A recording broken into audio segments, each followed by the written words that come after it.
নীল, লাল, হলুদ, বেগুনি প্রতিটি ফুলের রং যেন প্রকৃতির এক বিস্ময়।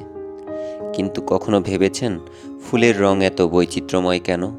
ফুলের রং নির্ধারণ করে বিশেষ ধরনের পিগমেন্ট বা রঞ্জক পদার্থ। মূলত 3 ধরনের পিগমেন্ট ফুলের রং তৈরি করে। অ্যান্থোসায়ানিন, যার কারণে ফুলের রং লাল, নীল বা বেগুনি রঙের হতে পারে।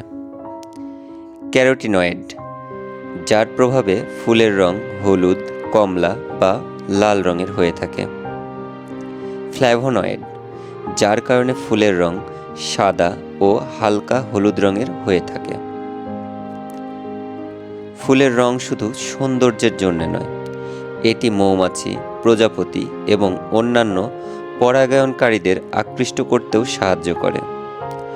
উজ্জ্বল রঙের ফুলগুলো বেশি পরাগায়নকারীদের আকৃষ্ট করে, যা প্রকৃতির প্রজনন প্রক্রিয়ার জন্য জরুরি।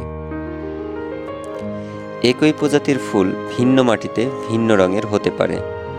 মাটির পিএইচের মানের ওপর নির্ভর করে হাইড্রোজেনিয়া ফুল নীল বা গোলাপি হতে পারে। অম্লীয় মাটিতে এটি নীল হয় আর ক্ষারীয় মাটিতে এটি গোলাপি হয়ে যায়। সূর্যের আলো ও তাপমাত্রাও ফুলের রঙের ওপর প্রভাব ফেলে। বেশি সূর্যের আলো পেলে কিছু ফুল গাঢ় রঙের হয়, আবার কম আলোতে হালকা রঙের হতে পারে। ফুলের রং শুধু প্রকৃতির শোভাই বাড়ায় না, বরং এটি বিজ্ঞানের এক চমৎকার রহস্য। আপনি কোন রঙের ফুল সবচেয়ে বেশি পছন্দ করেন কমেন্টে জানান। ভিডিওটি ভালো লাগলে অবশ্যই একটি লাইক করবেন এবং শেয়ার করে সবার মাঝে তথ্যগুলো ছড়িয়ে দিন। ধন্যবাদ।